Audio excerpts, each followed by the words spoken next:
എല്ലാവർക്കും ആദ്യം തന്നെ ഹാപ്പി വിഷു. നമുക്കിന്ന് വിഷുവായിട്ട് 3 ചേച്ചിമാർ സദ്യവട്ടങ്ങൾ എത്തിച്ചിട്ടുണ്ട് കേട്ടോ.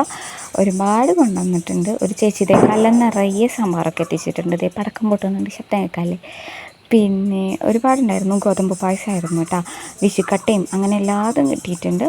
അപ്പോൾ നമ്മളിന്ന് എന്തായാലും ഇത്രയും സാധനങ്ങൾ കിട്ടിയതല്ലേ, അപ്പോൾ നമ്മൾ ഇലക്ക് വെട്ടിയിട്ട് അതിലാണ് കേട്ടോ ഒന്ന് ഫുഡ് കഴിച്ചത്. ഇലയിൽ ഫുഡ് കഴിക്കാനൊരു പ്രത്യേക രസമാണ്. പോരാത്തതിന് ഇങ്ങനത്തെ ദിവസങ്ങളൊക്കെ ആകുമ്പോൾ നമുക്കൊരു പ്രത്യേക സന്തോഷം കൂടിയാണല്ലോ.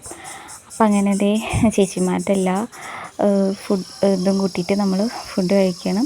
ഇവർക്കൊക്കെ ഇന്ന് ഫുഡ് കൊണ്ടുവന്ന എല്ലാവർക്കും ആയുസ്സും ആരോഗ്യം ഉണ്ടാകട്ടെ എന്ന് പ്രാർത്ഥിക്കുകയാണ് കേട്ടോ. ഊണ് കഴിച്ചിട്ട് അതിൻ്റെ കൂടെ കുറച്ച് പായസം കൂടി കഴിച്ച് റെസ്റ്റ് എടുക്കണം. നേരത്തെ ഒരു ചേട്ടൻ വിളിച്ചിട്ട് ചോദിച്ചു, കുറച്ച് തൊട്ടടുത്ത വീട്ടിൽ കേട്ടോ. അപ്പോൾ വിളിച്ച് ചോദിച്ചു പായസം കൊണ്ടുവന്നിട്ടേന്ന്. അങ്ങനെ ചേട്ടൻ പരിപ്പ് പായസം കൂടി കൊണ്ടുവന്നു കേട്ടോ. അത് അടിച്ചാപ്പൊളി നല്ല ടേസ്റ്റുള്ള പായസമായിരുന്നു, സൂപ്പറായിരുന്നു.